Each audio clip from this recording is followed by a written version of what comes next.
Rananim, welcome to another episode of Cobbs Corner. Before I get into today's episode, just like to first start off by saying Happy Easter. Now, me, I got the. All right. Jesus is King. Happy Easter, everyone. Big shout out to, again, New Vision International Ministries, Bridgeport, Connecticut. Rep the Gospel. Definitely support the Rep the Gospel brand. Rep the Gospel till all the world knows, folks. Happy Easter to my fellow brothers and sisters in Christ. Ramadan Mubarak to my Muslim listeners. Yes, Ramadan Mubarak, happy Ramadan. And happy early Passover to my Jewish listeners. So, yep, that's pretty much where we're at. I realize that in the Catholic tradition, the month of Lent, the 40-day fasting period from Ash Wednesday up through, I think it's either up through Good Friday or up through Easter. Those 40 days. This year, it overlapped with the month of Ramadan for Muslims, where you will fast, where you won't eat while the sun is up. So, yeah. So, I think I covered all the bases.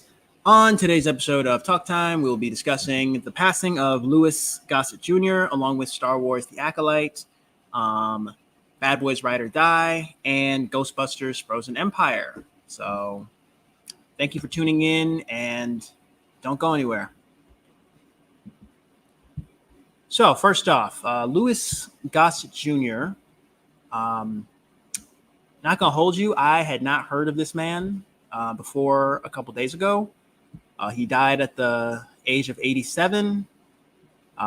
Just looking at like the Google page, Louis Cameron Gossett Jr. was an American actor born in Coney Island, Brooklyn, New York City. He made his stage debut at age 17. Shortly thereafter, he successfully auditioned for the Broadway play Take a Giant Step. Louis Gossett Jr., he was the first Black man to win the supporting actor Oscar. So that's history right there. Okay, so that is a bit of, Black history. Again, Black history. It is every month, every day is, Black history. He hasn't really been in anything that I've seen. I know. So he was in Iron Eagle, An Officer and a Gentleman, Enemy Mine, Roots, Iron Eagle 2, the most recent Color Purple remake, Jaws 3D, The Principal. So he's done a lot of like the Iron Eagle movies. He was in the 1989 Punisher. I think that's the one with John Travolta. Grace Card, Cover Up. Oh, Daddy's Little Girls. Okay. So he's been in a couple movies. Apparently he's in the upcoming movie If, with John Krasinski and directed by John Krasinski and starring Ryan Reynolds. Yeah, apparently he's on the cast for that movie. So yeah, R.I.P. to Louis Gossett Jr. I will definitely be covering some of his movies in the near future. Yep. So I mean it's a loss. It's a loss to Hollywood. I mean, I was like just before the episode, I was thinking like a lot of our actors, particularly Black male actors, are dying. Our legends are dying. And Terry Crews, he brought this up on an episode of the Club Shay Shay podcast. Big shout out to Shannon Sharp. Big shout out to Club Shay Shay podcast. Terry Crews was on there, not the most recent episode, but I think like a couple episodes ago. And he said how a lot of the guys that he's worked with, a lot of the guys who kind of took him under his wing, many of them are no longer with us. Like we recently lost Carl Weathers, RIP to Carl Weathers. Back in December, we lost Andre Braugher, who was like a veteran of Hollywood, who Terry Crews worked with on Brooklyn Nine-Nine. Andre Braugher, he was in his 60s. He was young. He was like 60, 61 years old. So, RIP to Andre Brower. I think a lot of us are still shocked about the passing of Lance Reddick.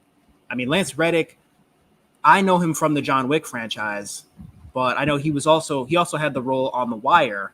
So I feel like many of us are just, and the fact that he died at the young age of 60, like our actors are dying young, guys. They are dying young. Tomorrow's not promised. I feel like I've talked about it on this podcast before. Tomorrow's not promised, guys. Tomorrow is not promised. We need to give our heroes, give our actors their flowers while they are here. While they're here. All right. And I mean this both like on a macro scale. I think everybody, deserves their props while they're here, whether that's, Spike Lee or Denzel Washington, we need to celebrate our heroes, particularly in the Black community, particularly our Black heroes, our Black actors, producers, directors, writers, while they're here. Celebrate them while they're here. Because even Chadwick Boseman, he was like in his early 40s and he died of colon cancer. So give them their flowers, give them their accolades while they are here, because you just never know.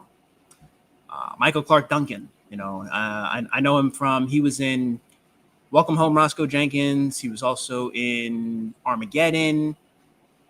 But I think probably one of his breakout roles, and, again, this is probably like the magical Negro role that, Spike Lee talked about. His role in The Green Mile, which is a movie I will hopefully cover in a future episode. He died at the young age of 54. I think he died of a heart attack. So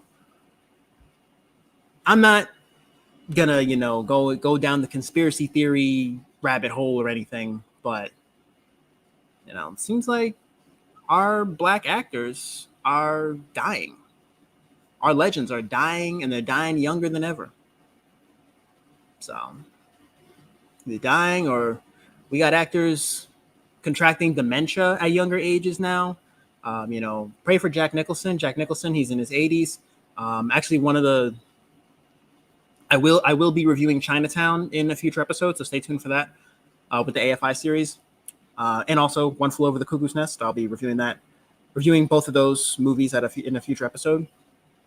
So pray for Jack Nicholson. He's 86 years old. He is kind of taking a step back from acting because he was having a hard time memorizing his lines. He's dealing with like Alzheimer's disease now. Bruce Willis, pray for Bruce Willis as well. He's, I think, like 68, 69. He was in the hospital last year. He's got like prefrontal dementia, and he's pushing 70. He's in his 60s, and he's got dementia. Wendy Williams. All right. She is almost 60. All right. She's 59 years old, and she's got something similar to what Bruce Willis has. So take care of your health, guys. I mean, I realize I have the advantage of only being 23 years old when all this is happening. I'm seeing, all these older actors pass away, and I'm seeing all these celebrities have all kinds of health problems. I realize that I have the advantage of still being young, of being under the age of 30, under the age of 25. But I say this to all my listeners, regardless of how old you are: eat right, exercise. All right. I get it. I get it that my podcast is not really like a diet and exercise podcast. I don't really talk about nutrition. And yes, I do talk about movies, but the primary focus of this podcast is like, how can we extract these films and look at entertainment, look at pop culture? What can we bring into our own lives? What can we accept what's useful, reject what's useless, and add what's uniquely your own? It's a little Bruce Lee philosophy for you this early in the morning. But yeah, RIP to Louis Gossett Jr. On behalf of the Cobbs Corner family, our thoughts and prayers are with the Gossett family, Gossett family, the Weathers family, Lance Reddick's family, Andre Brower. RIP to anyone and everyone that we've lost so far this year. We're going into April now. We're a quarter of the way through 2024. Those that we lost, 2023, over the past year, any celebrities that we've lost over the past year, our thoughts and prayers are with them and their families, etc. So just had to spend the first 10 minutes of this live stream on, a real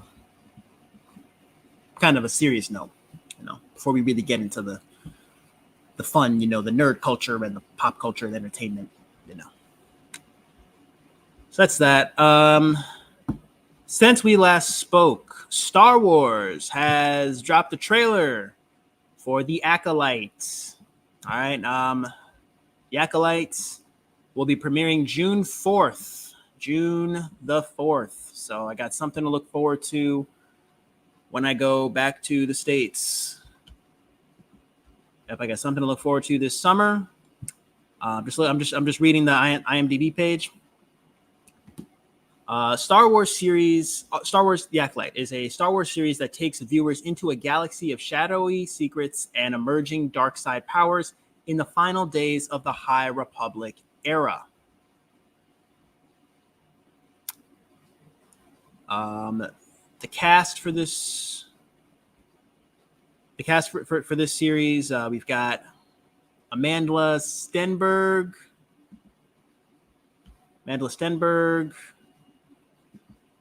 We've got Daphne Keane, Jodie Turner-Smith, Amy Zhang, Margarita Laviva, Dean Charles Chapman, Carrie-Anne Moss. Carrie-Anne Moss, who I know as Carrie-Anne Moss, you've seen her in the Matrix franchise. Carrie-Anne Moss, she was in the Matrix. She was also, I think, one of the lawyers on Jessica Jones. So it's got some familiar faces, some new faces. I think this is an era of Star Wars that doesn't get a whole lot of attention.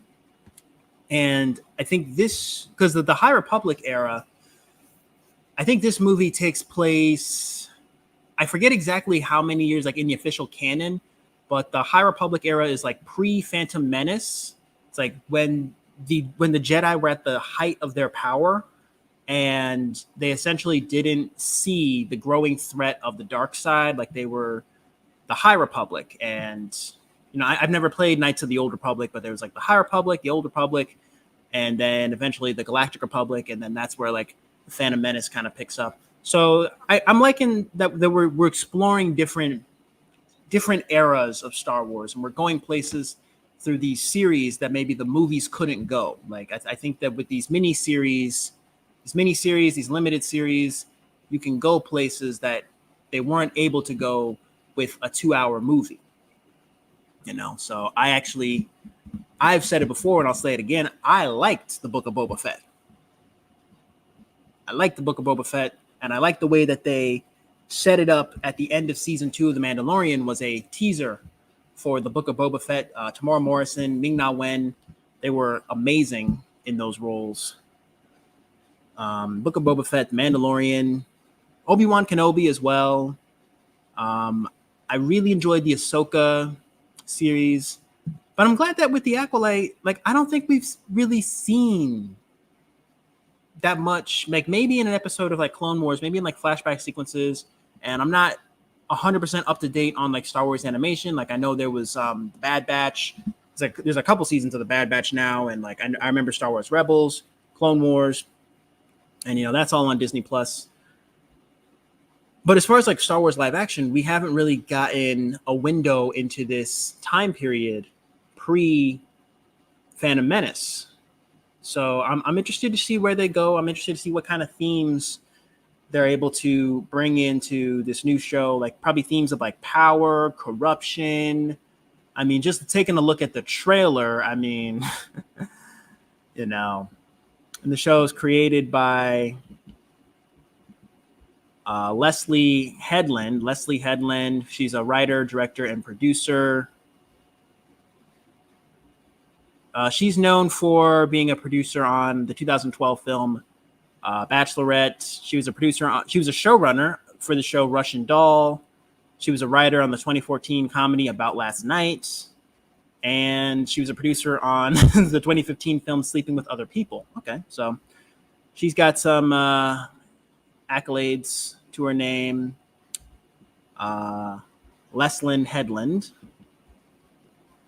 Amandla Stenberg. I'm going to briefly go through like the go. I'm gonna briefly go through like the main cast, and then we can move on to the next topic. Amanda Stenberg.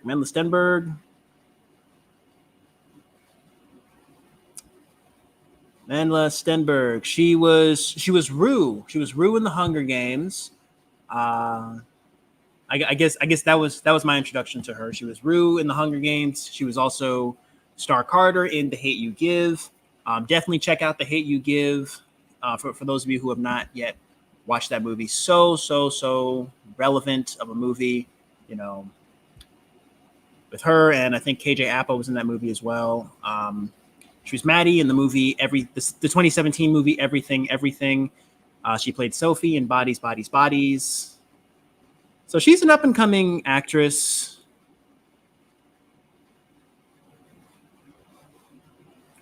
She was the voice of Spider-Bite in Spider-Man Across the Spider-Verse. Check out the Spider Within, like whatever the new short film that came out from Sony. Definitely check that out, guys. Check that out. It's amazing. Daphne Keane. Let's see. Daphne Keane, actress. She's known for, she played Laura in Logan. And she's on the show His Dark Materials. She played Lyra. She played Lyra Silvertongue, Lyra Balekwa on His Dark Materials, which I think that show's is on Max. And that's actually a show I've been meaning to watch. But Laura on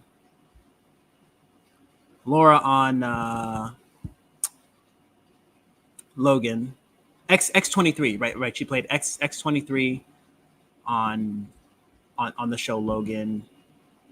Lastly, Jodie Turner-Smith, actress and producer. She was Queen on in the movie Queen and Slim. Great movie. It was her alongside Daniel Kaluuya. She was Kyra in After Yang, and Anne Boleyn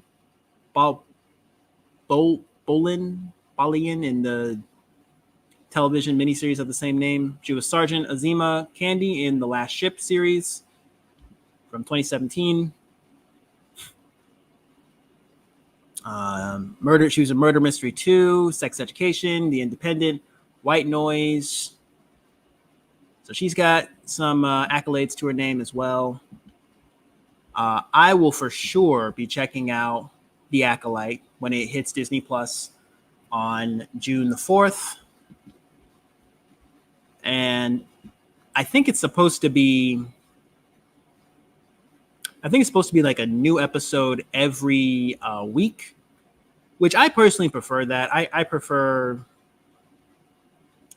the whole new episodes weekly. Like I don't really like the whole series dropping at once. Give me the new episodes weekly so I can watch one episode and then I can actually like talk about it. And then once the season's over, then I can go back and like watch all the episodes one after the other, nonstop. So check out The Acolyte. Check out the trailer for The Acolyte if you haven't already. I might put a link in the description. Check out The Acolyte trailer if you haven't already, and be looking for the Acolyte on June the 4th. That is a Tuesday. It's a Tuesday. So look for The Acolyte on Disney Plus, June 4th, 2024. Since we last spoke, the trailer for Bad Boys Ride or Die has also dropped. Here at Xavier High School, we are currently on a 5-day week, 5-day break. We have a 5-day weekend for Easter. So over the past couple of days, I was watching Bad Boys 1, 2, and 3 because I had never seen Bad Boys for Life. So, the first Bad Boys which came out in 1995. It has a 43% on Rotten Tomatoes, 43% tomato meter score, and a 78% audience score. I'm going to give it a 60%. I'm in the middle. Yes, it's kind of a typical 90s movie. Like it's a typical like 90s buddy cop movie.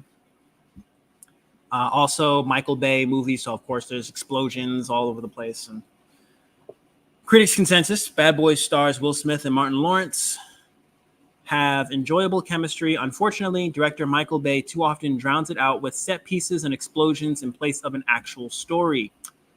This is very true. This is very, very true. As of now, you can watch the first Bad Boys with a subscription to Hulu or Apple TV Plus. I was able to watch it via NordVPN. I realize it's also streaming on Netflix United Kingdom. So shout out to my listeners in the United Kingdom. If you live across the pond, it is available on Netflix for you guys in the UK. But for everybody else outside the UK, or well, I guess for those of you in the United States, you can watch Bad Boys on Hulu or with Apple TV Plus.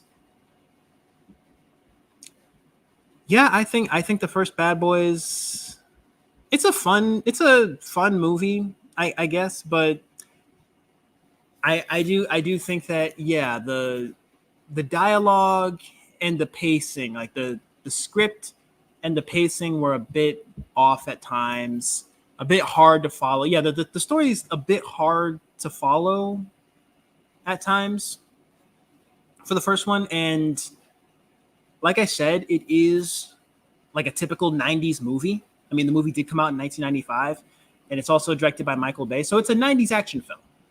It's a 90s action film. Same thing could be said about Point Break, 90s action film. So it's a typical 90s action film, but then there's not a whole lot of like story. There's not a whole lot of like substance, like actual character development, actual story, actual plot ends up taking the back seat to this spectacle of explosions and, it's like, oh, there's like, drug dealers and explosions and killing and yeah. So, and then comic relief. And so yeah, like the whole, that aspect of things kind of we'll take the backseat. That's usually that's what's at the forefront of most Michael Bay movies is the explosions, is the CGI, yeah. I mean, and I feel like that's just maybe that's just Michael Bay as a director. That maybe that's nothing against like this movie particularly, because I recognize that Bad Boys the movie is not Michael Bay the director specifically, but Michael Bay, who I'm not particularly a fan of his films, especially with everything he's done with the Transformers franchise, I just kind of threw in the towel 10 years ago with Age of Extinction. But I do think that Will Smith and Martin Lawrence, they're great actors in their own right.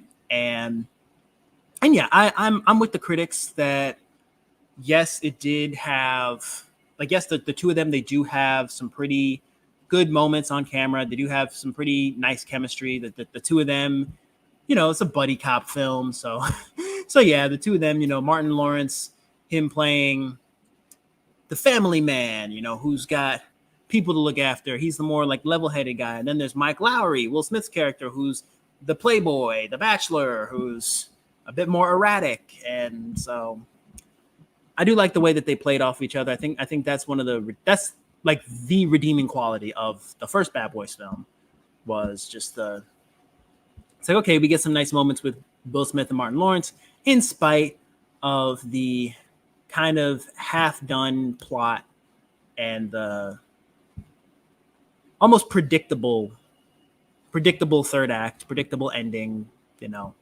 almost paint by numbers, sort of. But yeah, check out the first Bad Boys movie if you haven't already. 8 years later, in 2003, we got Bad Boys 2. Oh man, the critics, again, the audience score is 78%, but the critics trashed this movie.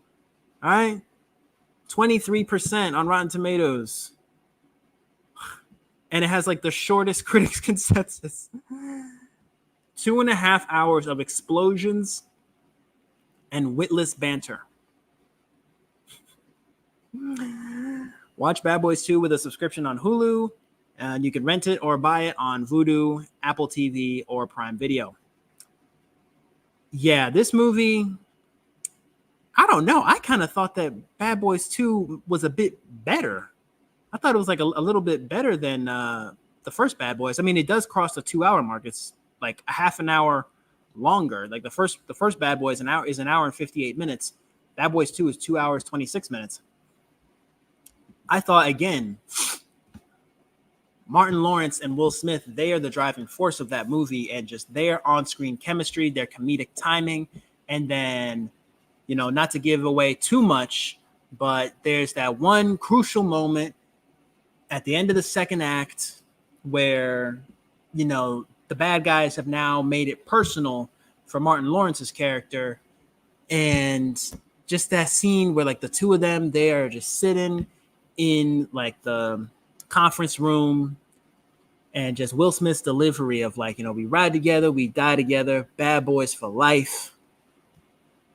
Yeah, ride together, we die together, you know, bad boys for life, that sort of thing. Again, you know, I think that, you know, Will Smith and Martin Lawrence were the best part of that film. But yes, again, it's a Michael Bay film, so of course, a ton of explosions, a ton of stunts, and just a lot of spectacle that overshadowed the plot of the movie itself. You know, it overshadowed like the substance of the movie itself. And yes, Michael Bay has a tendency to do that, hence why a lot of his movies just get dragged through the mud by critics. And yeah, so check out Bad Boys 2. Let me know what you guys think. I think it's an okay film. I think 1 and 2, I think they're both fun movies. They're not as bad as critics say that they are, in my opinion. But Bad Boys for Life. Bad Boys for Life.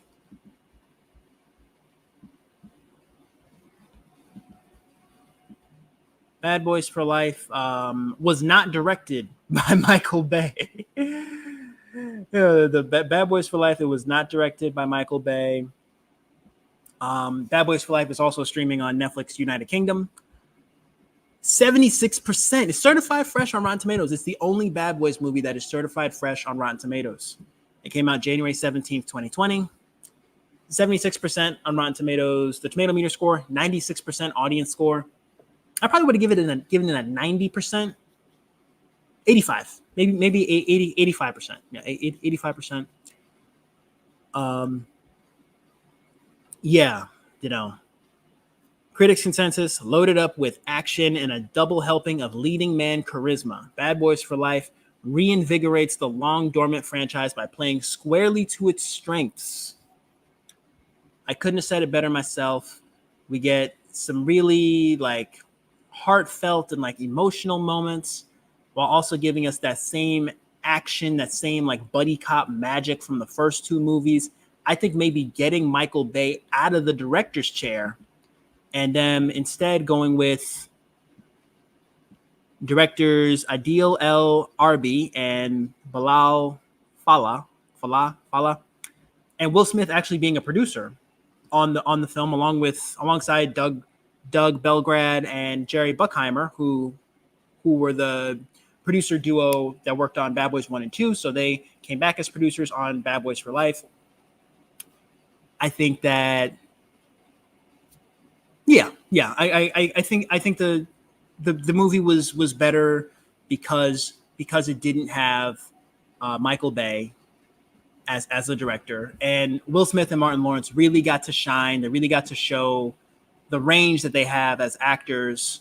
And, you know, I will say that Will Smith probably, again, it's just my opinion, he's one of the greatest actors of the 21st century. Greatest actors of the last 25 years. All right, his range, the roles that he's done, for him to go from like playing Muhammad Ali to Men in Black to playing Agent J to playing Mike Lowry to doing Hitch, Concussion. Like he's I Am Legend, 7 Pounds. Like he's got so much range. He's got so much talent as an actor. And I had my doubts about Bad Boys for Life, given what happened with Men in Black 3. Now, Men in Black, the first Men in Black came out in 1997. It's still my favorite. Still my favorite Men in Black. The comedy worked, the story worked, everything just worked in that movie. The sequel, Men in Black 2, came out 5 years later in 2002. It was okay. You know, we got a nice celebrity cameo from Michael Jackson. Rosario Dawson was in that movie. I remember, I think I've only seen it one time. I saw it one time in preparation for Men in Black 3. I saw Men in Blacks 1 and 2 in preparation for Men in Black 3. Rip Torn was in Men in Black 2. Rip Torn, you know, RIP. Men in Black 3, I don't think Rip Torn was in that one. I forget exactly what year Rip Torn passed away, but Men in Black 3 is like, okay, Will Smith's older. It's been 10 years since Men in Black 2, because it was 2012. It's been 10 years since Men in Black 2. We're kind of replacing Tommy Lee Jones with Josh Brolin, who's also a great actor in his own right. I just couldn't take him seriously in that role. Time travel shenanigans. Will Smith's in his 40s. Everybody's older now. And I feel like they were trying to recycle those same jokes, the same humor that worked in Men in Black 1 and 2 and bring it into Men in Black 3. And it just didn't work. I kept falling. I remember I saw it in theaters. I kept on falling asleep and waking up and just, excuse me. I kept on falling asleep and waking up and falling asleep and waking up. And it just didn't work. For me anyway. You know, in my opinion, Men in Black 3 is the worst. My ranking would be Men in Black, Men in Black 2, Men in Black 3. Like each sequel was worse than the one that came before it. And after Men in Black 3, it's one of those movies in the franchise. I'm thinking, please just let this be the last one. Let's just end the franchise here. Just make it a trilogy. All right. You know, you wanted to do a third one. Okay. Yeah, we did the third one. Let's just end it here. Please, we could just end it here. Of course, they didn't. They did Men in Black International. When I saw the trailer for that movie, I'm like, I'm not seeing this in theaters. I still haven't watched it. I still have not watched Men in Black International with freaking Thor and Valkyrie. Okay. I made a conscious effort not to see that movie in theaters. I said, I will not support this movie at the box office. I might check it out. I might check it out at some point and just to let you guys know what I thought. But yeah, that movie was just, so yeah, given Men in Black 3, I guess I had maybe a bit of a preconceived notion about like when you try to bring back a franchise 10 plus years later. In the case of the Bad Boys franchise, they're doing a sequel 17 years later. So almost 2 decades have passed. So Martin Lawrence and Will Smith are both at that point, well, even now, they're both well into their 50s now. They're both well into their 50s. They're family men. Times have changed a bit since 2003. So a lot of the same jokes that worked 2 decades ago aren't going to work today. Generally speaking, you try to bring back a franchise after 10 plus years, it doesn't work. Bad Boys for Life is the exception. Yep, Bad Boys for Life is the exception. I agree with the critics. You know, it's like, sure, the critics will give it 76%, audience score 96%. I maybe give the movie a 90%. I know I said like 85% earlier, but no, I give it a solid 90. Solid 90, which is like an A-. So, I mean, also the movie, I get that it didn't really last that long in theaters because it did come out right before COVID. It came out January 17th, 2020. I remember it was like one of my most anticipated movies for 2020. Came out, that's actually the day after my birthday. My birthday is January 16th. So January 16th, 2020, I turned 19 years old. And then this movie came out the next day. I did not see it in theaters. Came out right before COVID. Last movie I saw before COVID was Rise of Skywalker at a movie theater that is no longer open. Shout out to the Brass Mall in Waterbury, Connecticut, Regal Cinemas, RIP. You know, the movie theater at that mall, unfortunately, did not survive COVID.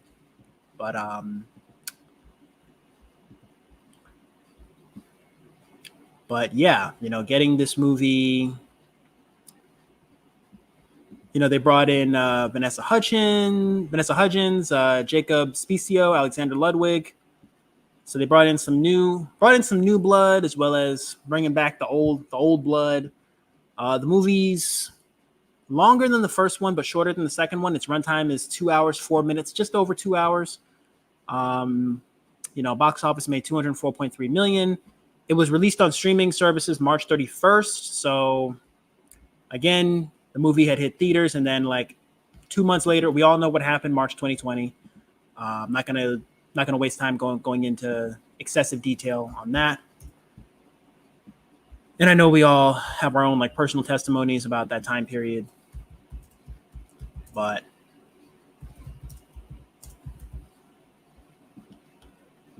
yeah, that's Bad Boys for Life. I highly recommend, if you guys haven't checked this one out, go check it out. Go check out Bad Boys for Life. It is, in the United States, it is only available for rent or purchase on Vudu, Prime Video, or Apple TV. For my listeners across the pond in the United Kingdom, it is available on Netflix. Those of you with Surfshark VPN, NordVPN, you can switch your location to the United Kingdom and you'll be able to watch it. The trailer dropped for Bad Boys Ride or Die. I think I had posted it on my Instagram story. The trailer for Bad Boys Ride or Die had dropped. In the 4 years since Bad Boys for Life, Will Smith did commit an act of violence on national television. The slap heard around the world. All right. And, I've been able to, over the past 2 years, I've continued to watch his movies. I mean, I literally just watched Bad Boys 1, 2, and 3. And I still think he's a talented actor. Recent personal controversy aside. All right. Will Smith is one of the most talented actors alive today. He's one of the most talented actors, one of the most giving, my opinion. Well, okay. I don't know if I'd say he's one of the nicest celebrities, but he's one of the most talented guys in Hollywood. And, again, given his age, given the fact that he was like, I think maybe like 51 when Bad Boys for Life came out, I have my doubts just given his age. And even now that he's like older, controversy aside, I have my doubts about Bad Boys for Life. Like, is it going to be the same? Everybody's older now. But no, Bad Boys for Life blew us all away. And Bad Boys Ride or Die, it's like we're coming back for a fourth movie. I don't know. Will this be the last Bad Boys? Is there gonna be like a passing of the torch to like the next generation? Like, is this a stepping off point to something greater? I wish Will Smith and Martin Lawrence, I wish them nothing but the best for them and for their families. They're doing well for themselves. And I truly believe, again, the Christian in me, you see the shirt I'm wearing, Jesus is King. It's never too late to have your come to Jesus moment. It's never too late to pray for forgiveness, to ask for forgiveness, not just from those who you've wronged, but also to make your peace with the Creator. All right. Nobody's beyond forgiveness. Nobody's beyond saving. And nobody's life is perfect. Clearly something was going on, in Will Smith's life personally and in his marriage that pushed him that then for Chris Rock to make that joke, which was his right to, it was his right to make that joke, push Will Smith over the edge and cause him to walk up and slap him, but is what it is. And I, for one, it's been 2 years. And because I loved Men in Black, because I love Bad Boys for Life, I was excited when this trailer dropped for Bad Boys Ride or Die. Bad Boys Ride or Die, I'm just reading like the IMDb description. This summer, the world's favorite bad boys are back with their iconic mix of edge-of-your-seat action and outrageous comedy, but this time with a twist. Miami's finest are now on the run. All right, so As of now, top cast: Will Smith, Martin Lawrence, Vanessa Hudgens. The movie will hit theaters on June 7th. June 7th. So I'm definitely looking forward to this movie.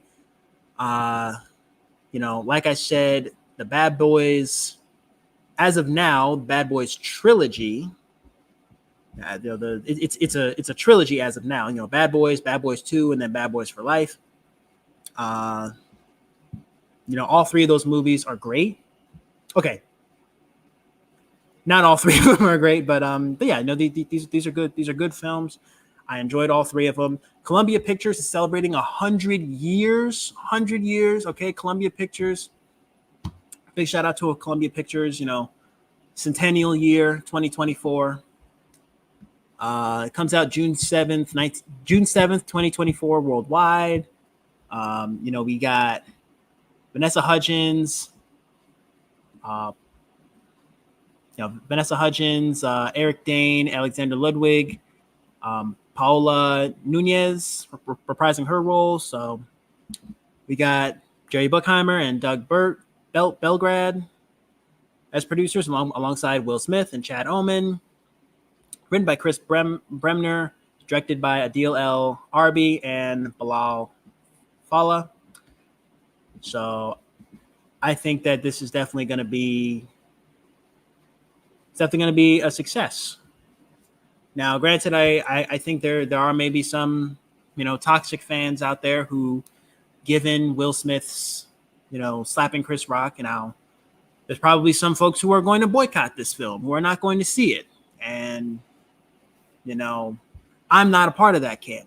And I've always said how these celebrities, it don't matter what you want. If you want to complain on social media about so and so celebrity because they did this or they said this, they said that, so we need to cancel them or boycott them. They don't care. They're still making money. They're still getting paid. Somebody's going to see their movie. So I'm going to continue to support Will Smith, and I think the main argument against sort of like separating the artist from their art, which I believe it is possible to separate the artist from their art. The main argument is that, oh, well, you're still supporting them. Yeah, I'm still supporting them because I believe in the case of Will Smith that he can bounce back. He can bounce back. He can, confess his sins, ask for forgiveness, and move on. Forgive and forget. Can't live in the past, folks. Cannot live in the past. So I am recommending that you all go check out Bad Boys Ride or Die. Check out Bad Boys 1, 2, and Bad Boys for Life.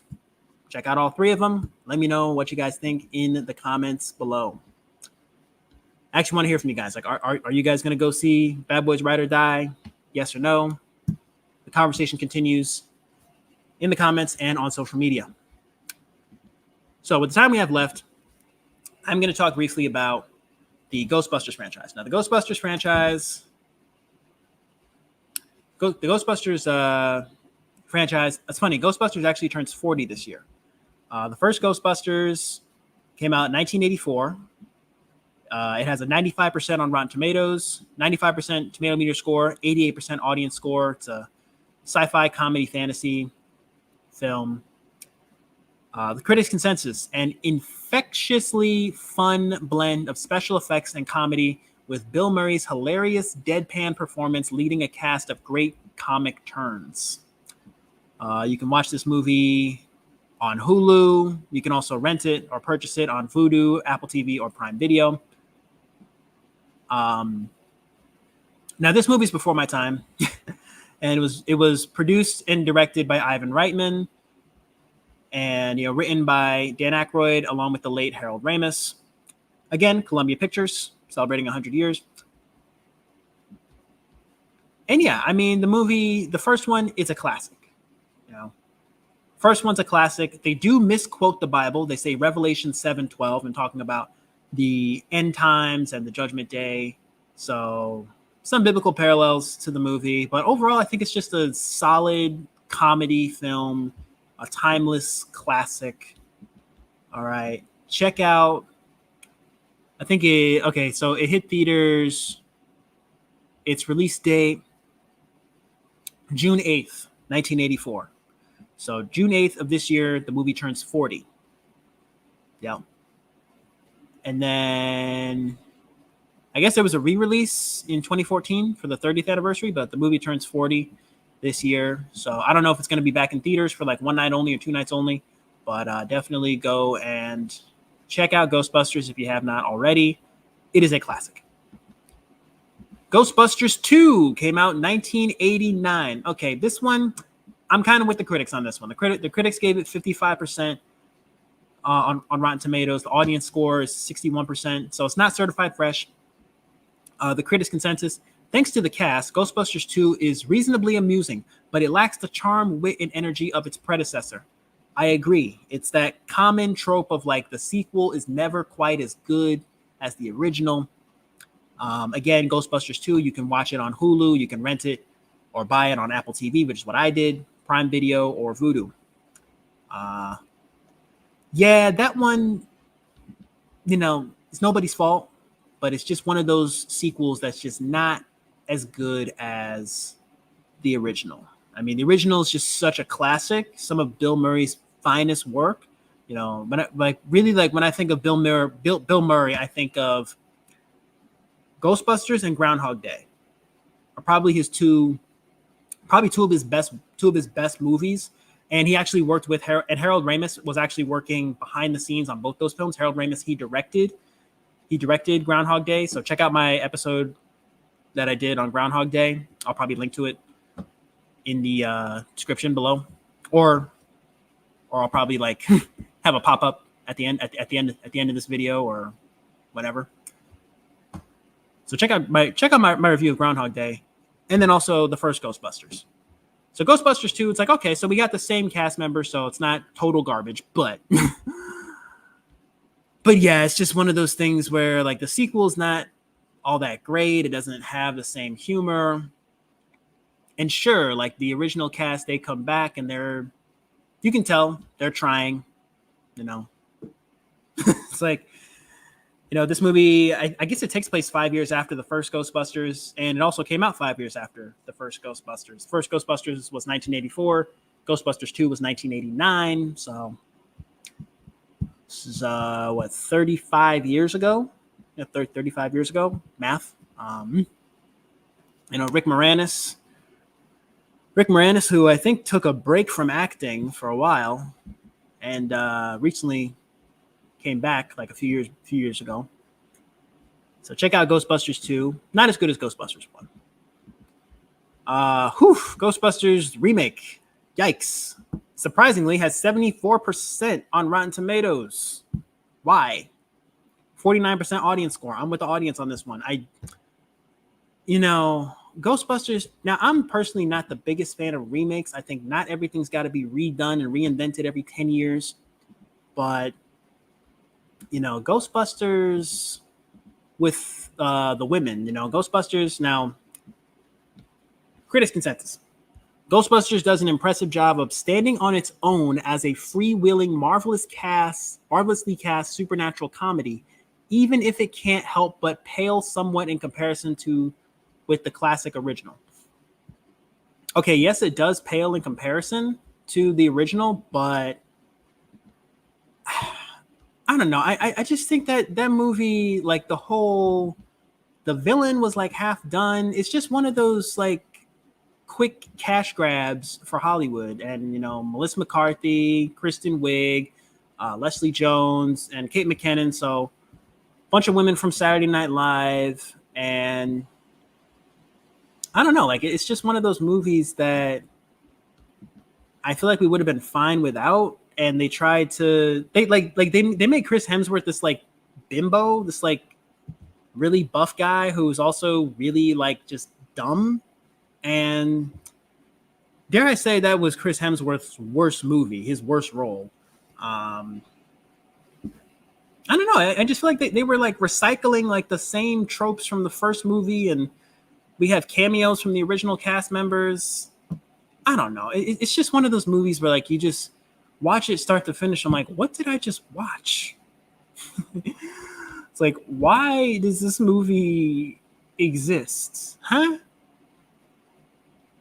And sure, like diversity and like It's like, sure, let's have like an all female led Ghostbusters movie, produced by Ivan Reitman, who directed and produced the original two Ghostbusters, directed by Paul Feig, also produced by Amy Pascal. I think Pascal Pictures. I think they've worked on a bunch of the Spider-Man movies. So yeah, I mean, it had a promising cast. Kristen Wiig, Leslie Jones, Kate McKinnon, Melissa McCarthy, all very talented women in their own right. Charles Dance, Michael Kenneth Williams, rest in peace. And yeah, like it just had a lot of like recycled jokes. I think that the script, the pacing, the story, it just didn't work. I think the actors themselves were not the problem with the movie.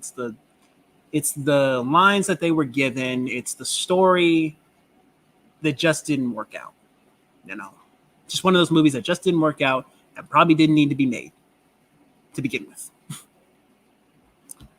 So, I mean, my advice, you can check this movie out if you would like. It's not streaming anywhere. I mean, you have to rent it on Vudu, Prime Video, or Apple TV. Rent it or buy it. Cannot remember. It might be streaming on like Netflix Canada or Netflix, maybe Netflix Canada. I'm not sure. But yeah, that was 2016. That was 8 years ago. It's crazy. 2016 was 8 years ago. Let that sink in. Yep, July 15th. And then 2021, during COVID, we got Ghostbusters Afterlife. I saw this movie in theaters. This is the first Ghostbusters movie I saw in theaters. And to this day, it's the only one that I've seen in theaters. Ghostbusters Afterlife came out 2021. It's got a 64% tomato meter score, so it's not certified fresh. 94% audience score, though. Critics' consensus. Ghostbusters Afterlife crosses the streams between franchise revival and exercise in nostalgia. And this time around, the bustin' mostly feels good. Okay. The audience says a great cast, a fast-paced story, and tons of callbacks to the original movies, making Ghostbusters Afterlife fun for fans of the franchise. Okay. So I'm kind of with the audience on this one. I think this one is on Netflix Canada, but for those of you in the United States, you can rent Ghostbusters Afterlife on rent or buy on Vudu, Prime Video, or Apple TV. It had a solid cast, Carrie Coon, Finn Wolfhard, McKenna Grace, Paul Rudd, Celeste O'Connor, and of course the original cast. We got Bill Murray, Ernie Hudson, Dan Aykroyd, and of course, at this point, now in 2014, Harold Ramis did pass away, unfortunately. He passed away at the young age of 69, I think. Yep, he was 69 years old, so he unfortunately passed away. And with this movie, they were able to pay homage to him without like. Now they did have, I think, like a CGI stand-in for Harold, and I like how with this movie they show Egon as he sort of had like a falling out with the Ghostbusters, and he like left New York and moved out to Oklahoma. And Carrie Coon actually plays Egon's daughter, who she kind of claims that he was like a deadbeat father who abandoned his family. And then Finn Wolfhard and McKenna Grace, they play Egon's grandchildren. Carrie Coon's character, whose name is Callie, Callie's kids, so Egon's grandkids. So it's like a passing of the baton, and Egon became this kind of like strange character in the town, the dirt farmer, they called him. So I liked how they were able to have like callbacks to the original while also paving the way for like the new generation of Ghostbusters.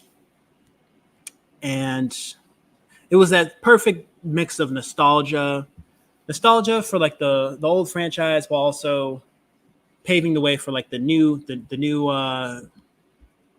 generation of Ghostbusters. So overall, I liked it. The movie, it grossed about $128.8 million at the box office. So yeah, I think that you should definitely check this one out. Wherever you're listening from, definitely check out Ghostbusters Afterlife.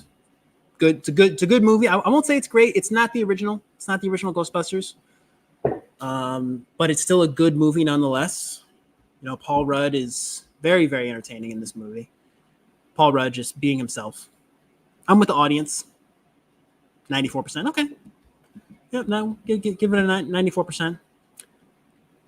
And I'm glad that we are finally getting Ghostbusters Frozen Empire. Ghostbusters Frozen Empire was supposed to come out back in December of 2023, but then the SAG-AFTRA strike delayed it to March 22nd, which was supposed to be the release date for Spider-Man Beyond the Spider-Verse. But then SAG-AFTRA strike delayed Spider-Man Beyond the Spider-Verse. We still don't have a release date for that movie. But March 22nd, Ghostbusters Frozen Empire finally hit theaters. It's currently in theaters. I have not seen it yet because there's no movie theater out here.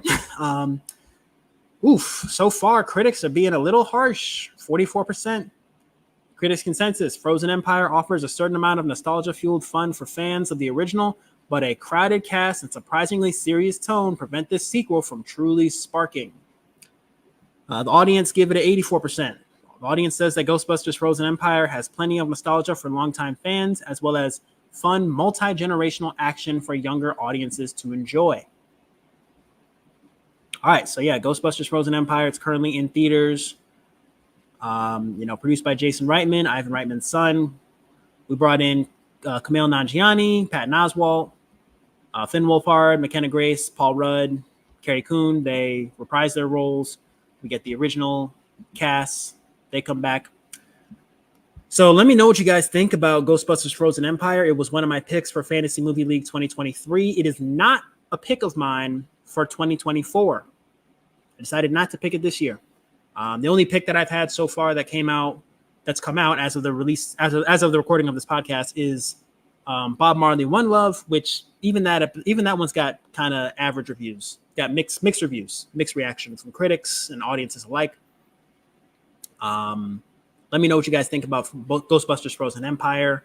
Do you side with the critics? Do you think that this is just another cash grab for Hollywood, or do you think that it's that perfect bit of nostalgia? Do you think it's just as good as Ghostbusters Afterlife? Do you think that it can hold a candle to Afterlife or to the original? Do you side with the audience, 84%, or are you with the critics, 44%?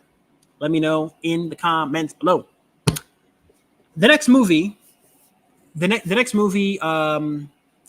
for my Fantasy Movie League, the next movie that is coming out this coming Friday is Monkey Man. Monkey Man starring Dev Patel. Yes, Monkey Man starring Dev Patel. Hello, whoever said, hey, Mr. Cobbs. Hello. Whoever just commented, hey, Mr. Cobbs. What's up? So going back to my Fantasy Movie League picks, and this will be the last thing we talk about before we wrap up for today. Monkey Man. We got Monkey Man coming out on April the 5th with Dev Patel, produced by Jordan Peele. It's like a John Wick style action film. Happy Easter. Happy Easter to you too. And then I got Fall Guy coming out May 3rd. If May 17th. Of course, Deadpool and Wolverine, July 26th. So we got some bangers coming out. I think it's going to be a fun spring. It's going to be a fun summer for the box office. And I can't wait to talk about it all with you guys right here on Cobbs Corner. Well, that is about all the time that we have for this episode of Talk Time with Morgan Cobbs. If you liked what you heard today, don't forget to subscribe and click that bell so that you get notified when we go live, when we have new episodes. And make sure to follow Cobbs Corner on all social media. That's Instagram, Threads, and TikTok. to stay updated on all things Cobbs Corner. All those links are in the show notes below. For those of you who made it to the very end of this episode, I greatly appreciate it. Tune in to Talk Time with Morgan Cobbs every Sunday morning at 8 a.m. Chuk Standard Time. Next day, available everywhere else the next day. Hope you guys enjoyed your stay here at Cobbs Corner. We are your one-stop shop for all things TV, film, and pop culture. Click the screen right now to watch my Groundhog Day review. It is a complete banger of an episode. It was our top episode for 2023. And as always, I will talk to all of you in the next episode. Peace.